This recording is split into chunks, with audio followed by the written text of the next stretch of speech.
Police శాఖలో వృత్తి నైపుణ్యాలను మెరుగుపరుచుకోవాలంటే అంకుటిత శిక్షణ చాలా అవసరమని శ్రీ సత్యసాయి జిల్లా ఎస్పీ సతీష్ కుమార్ అన్నారు. మంగళవారం శ్రీ సత్యసాయి జిల్లాలోని పోలీస్ పెరేడ్ మైదానంలో ఏఆర్ సిబ్బంది వార్షిక మొబిలైజేషన్ శిక్షణ ముగింపు కార్యక్రమానికి జిల్లా ఎస్పీ ముఖ్య అతిథిగా హాజరై ప్రసంగించారు. విధి నిర్వహణలో ఏఆర్ సిబ్బంది క్రమశిక్షణ, అంకుటిత భావంతో వ్యవహరించాలని పేర్కొన్నారు. కార్యక్రమంలో డిఎస్పి, ఆర్ఐలు, ఏఆర్ఐలు పాల్గొన్నారు. అంటే మొబిలైజేషన్ అంటే ఇయర్లీ వన్స్ జరుగుతుంటాయి.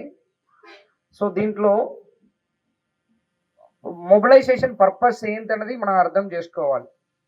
అంటే ఇప్పుడు మతం, రిలీజియన్ బేస్ చేసుకొని చూసామని అనుకోండి. ఫస్ట్ హిందూ తీసుకున్నామంటే, హిందూ రిలీజియన్ తీసుకున్నామంటే శబరిమలకి ఆర్ ఎనీ టెంపుల్కి మాల వేస్తారు. దేనికోసం మాల వేస్తారు అంటే డిసిప్లిన్ రావాలని చెప్పేసి. ఫర్ ఎగ్జాంపుల్ శబరిమల మాల వేసుకున్న వాళ్ళకి తెలుసు 41 days వేస్తారు. మార్నింగ్ 4:30కి స్నానం చేస్తారు, కిందకి పడుకుంటారు, షూ వెయ్యరు, నాన్ వెజ్ తిన్నరు. అదేవిధంగా విజయవాడ టెంపుల్కి భవానీ దీక్షకి మాల వేసుకున్న ఆల్మోస్ట్ సేమ్ ఫాలో చేస్తారు. ఈ 41 days ఎందుకంటే మీరు ఒక సంవత్సరంలో ఏమేమి మీరు ఇండిసిప్లిన్గానే ఉంటాం మనం లైఫ్లో మ్యాక్సిమం. అది డిసిప్లిన్ చేసుకోవడానికి అని చెప్పేసి 41 days డిసిప్లిన్గా ఉండడం వల్ల మళ్ళీ అది మనం రిమైండర్ అవుతున్నామన్న ఉద్దేశంలో ఈ మాల వేసుకుంటాం.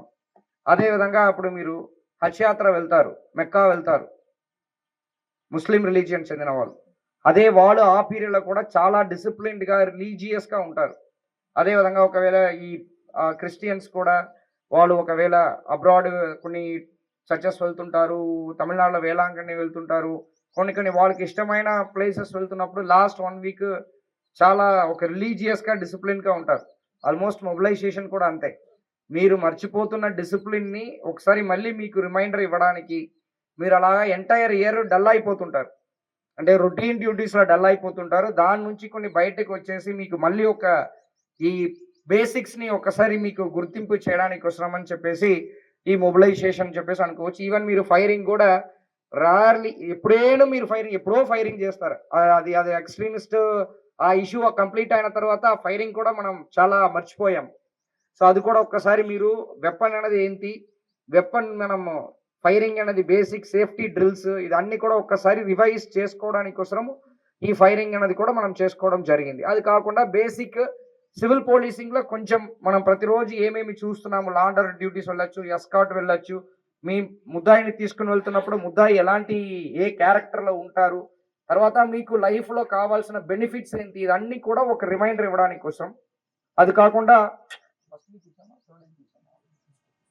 ఎవ్రీ ఫస్ట్ వీక్ మీకు నాకు కూడా పర్సనల్గా ఫస్ట్ వీక్ సివిల్కి ఇచ్చాను, థర్డ్ వీక్ ఏఆర్కి ఇచ్చాను.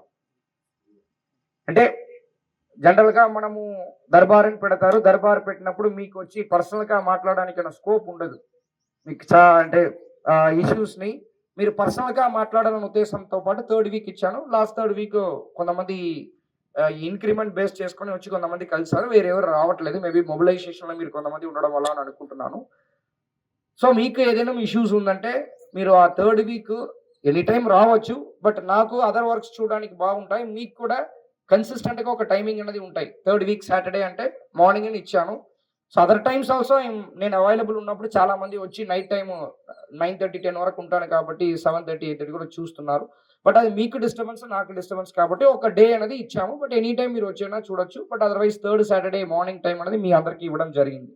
మీకు ఏ ఇష్యూ అయినా, గ్రీవెన్స్ అయినా మీరు ఇచ్చారంటే బేస్డ్ ఆన్ మెరిట్స్ దాన్ని అడ్రస్ చేయడం. మెయిన్ మీ ప్రైవసీ, మీకు నా ఛాంబర్లో మీరు మాత్రమే ఉండి మాట్లాడడానికి కోసమే ఇవ్వడం జరిగింది. ఓకే, సో ఇప్పుడు మీరు కొంతమంది అనానిమస్గా ఆఫీసర్స్ పైన రాయడము, సో ఇదన్నీ నేను అంటే చాలా చూసేసాను. అంటే 4th district దాదాపు 4 సంవత్సరం ఎస్పీగానే కంప్లీట్ చేశాను. ప్రతి ఒక్కరి మధ్యలో ఏముంటాయి, సో దేనివల్ల ఇదన్నీ వస్తుంది అదన్నది కూడా నాకు ఐడియా ఉంది. కాబట్టి మీకు ఇష్యూ ఉందంటే నాకు డైరెక్ట్గా చెప్పొచ్చు. మీరు చెప్పడం అనేది నేను బయటకు ఎక్కడ నేను చెప్పను. అదేవిధంగా ఐఆర్ డిఎస్పీ ఆర్ఐ గారికి అందరికీ కూడా ఈ రైటర్స్ వల్ల మెన్కి ఎలాంటి ప్రాబ్లం రాకూడదు, నేను అది ఆల్రెడీ చెప్పాను. అదేవిధంగా ఆఫీసర్స్ తరపు నుంచి కూడా ఎలాంటి ఇబ్బందులు మెన్నికి రాకూడదు అనేది కూడా నేను క్లియర్గా చెప్పాను. ఎటువంటి లీవ్ ఇవ్వడంలో, మళ్ళీ పిఎస్ఓస్ తీసుకోవడంలో, డ్రైవర్గా తీసుకోవడంలో ఎలాంటి కాంప్రమైజ్ లేకుండా ట్రాన్స్పారెంట్గా జరగాలి. అది నేను ఆల్రెడీ ఏఆర్డిఎస్పీ గారికి చెప్పాను. ఎక్కడైనా మీకు నేను డ్రైవర్గా ఎలిజిబుల్, సో కొంత విషయాలు మీ రిక్వెస్ట్కి చేయగలుగుతాము, కొంత చేయలేము. ఓకే, బట్ ఎనీవేస్ మ్యాక్సిమం నా వరకు మీకు జస్టిఫై చేయడానికి ప్రయత్నం చేస్తాము. అనంతపూర్ నుంచి ఎవరెవరు రావాలో వాళ్ళని కూడా మనము మ్యాక్సిమం అందరినీ కూడా ఇక్కడ రప్పించడం జరిగింది. సో ఇప్పుడు సత్యసాయి డిస్ట్రిక్ట్ ఫామ్ అయింది కాబట్టి లాస్ట్ టైం కూడా నేను చెప్పాను, మళ్ళీ అనంతపూర్ అనే కాన్సెప్ట్ మీరు మర్చిపోవాలి. ఓకే, సత్యసాయి డిస్ట్రిక్ట్ను వచ్చాము, ఇప్పుడు సత్యసాయి డిస్ట్రిక్ట్లో ఏ విధంగా మీరు సెట్ అవ్వాలో, ఆ కష్టం అవ్వాలో దానికి చూసుకోవాలి. ధర్మవరమా, హిందూపూరా, కదిరియా, లేకపోతే పుట్టపర్తియా. సో ఇప్పుడు నా పిల్లలు కూడా పుట్టపర్తి సత్యసాయి ట్రస్ట్లోనే చదువుతున్నారు. నా ఫ్యామిలీ ఇక్కడే ఉంది, నాది ఎక్కడో అనంతపూర్లో పెట్టుకోవట్లేదు. మీకు ఏ స్కూల్ ఉందో అదే స్కూలే నాకు ఉంది. ఓకే, నాకు ఇన్నోవా ఒక కార్ తప్ప మీకు నాకు తేడా ఏమీ లేదు, అంతే. ఇన్నోవా కార్ ఉంది, అది కూడా మీరు ఒక ఓన్ కార్ తెచ్చుకున్నారంటే మీకు నాకు ఆ డిఫరెన్స్ కూడా ఉండదు. ఓకే, ఇక్కడ ఏమి మీ పిల్లల్ని ఎక్కడ జాయిన్ చేపిస్తారో అదే స్కూల్లో నేను జాయిన్ చేపిస్తాను. ఇక్కడ మీకు ఏ వస్తువులు దొరుకుతుందో అదే వస్తువులు నాకు దొరుకుతుంది. అనంతపూర్ అని ఒక మైండ్ నుంచి మీరు ఎప్పుడు తీస్తారో అప్పుడు మీరు లైఫ్ చాలా పీస్ఫుల్ అయిపోతాయి. అనంతపూర్ అని ఒక వర్డ్ని మీరు తీసారంటే మీ మైండ్ చాలా పీస్ఫుల్ అయిపోతాయి, నా అబ్జర్వేషన్. ఓకే, రిమైనింగ్ మీ ఇష్టం. But otherwise these are the important points నేను చెప్పాలని అనుకున్నాను. సో అదర్వైజ్ నేను చూసిన డిస్ట్రిక్ట్స్లో మన సత్యసాయి డిస్ట్రిక్ట్ టీఆర్ వరకు బాగానే పర్ఫార్మెన్స్ చేస్తున్నారు. ఇప్పుడు ఏఎస్ఆర్ డిస్ట్రిక్ట్ చూస్తాను, కాకినాడ చూస్తాను, గుంటూరు చూసాను, ఇక్కడ చూసాను. డిసిప్లిన్ వైజ్ కంపారిటివ్లీ బెటర్గా ఉంది. ఎస్కాట్ పరంగా కూడా ఎలాంటి ఇష్యూస్ ఇప్పటివరకు రావట్లేదు. గాడ్స్ గ్రేస్ అది కంటిన్యూ అవ్వాలి. ఎస్కాట్ అనేది చాలా చాలా ఇంపార్టెంట్. ముద్దాయిలు ఎప్పుడు కూడా ఎస్కేప్ అయిపోకూడదు, బేసిక్ డ్రిల్స్ ఫాలో చేయాలి.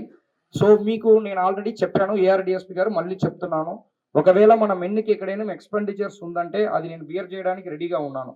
వాళ్ళకి ఫుడ్ పరంగా కానీ, లేకపోతే వాళ్ళకి ఆటో ఛార్జెస్ కానీ, ఎవరికైనా ఏదైనా ఉందంటే మీరు ఒక సిస్టమ్ డివైస్ ఫ్రేమ్ చేయండి. ఎవ్రీ మంత్ ఎక్స్పెండిచర్ అయిందంటే ఒకవేళ వాళ్ళతో పాటు బిల్ కావాలంటే బిల్ తీసుకోండి, లేదు నాకు అడ్వాన్స్గా ఇవ్వమంటే అడ్వాన్స్గా ఇస్తాను. దాంట్లో ఎవరు కూడా ఇబ్బంది పడకూడదు. దానికోసము క్వాలిటీని, మన పోలీస్ ఇమేజ్ని డ్యామేజ్ చేయకూడదు. అదే నేను ఆల్రెడీ చెప్పాను, గతంలో కూడా చెప్పాను, కానీ నాకేమీ అలాంటి ఇంటిమేషన్ ఏమి రావట్లేదు.